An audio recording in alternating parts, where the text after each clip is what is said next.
Il pose enfin le pied à terre après un tour du monde en solitaire de près de 3 mois à travers les océans. Les skippers du Vendée Globe continuent d'arriver au compte-gouttes au Sables d'Olonne. Une dizaine d'entre eux ont déjà débarqué après avoir parcouru 45 000 km en 80 jours pour les plus rapides.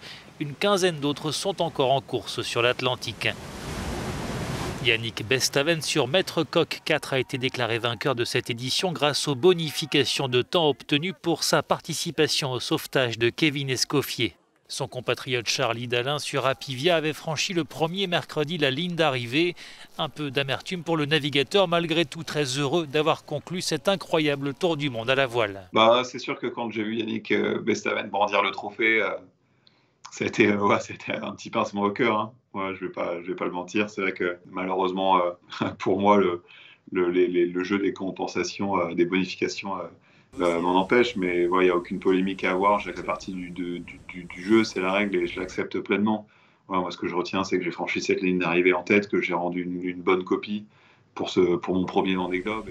Comme les autres navigateurs, Charlie Dalin a connu de nombreuses difficultés durant ce Vendée Globe, dont une importante avarie sur son bateau au début du Pacifique. En fait, la première chose que je me suis dit, c'est que la course était terminée, que j'allais devoir abandonner, que j'allais devoir rejoindre un port en Australie ou en Nouvelle-Zélande. J'ai même regardé sur la carte quel était le port le plus proche. Ça a été un moment difficile, quoi. Moi, j'en ai pleuré. De me dire que la course allait potentiellement se terminer pour moi. J'étais en tête en plus à ce moment-là. Mais heureusement, mon équipe s'est mobilisée, a trouvé des solutions et on a donc j'ai fabriqué à bord cette cale de substitution avec les moyens du bord, avec des morceaux de carbone que j'avais à bord.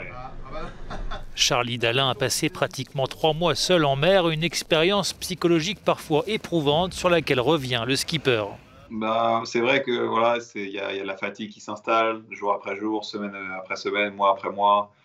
Voilà, donc forcément les émotions sont à fleur de peau. Il y a des jours ça va bien, des jours ça va moins bien, mais j'ai quand même l'impression d'avoir toujours réussi à remonter rapidement la pente. Rendez-vous dans 4 ans pour la prochaine édition du Vendée Globe. Au programme pour la journée.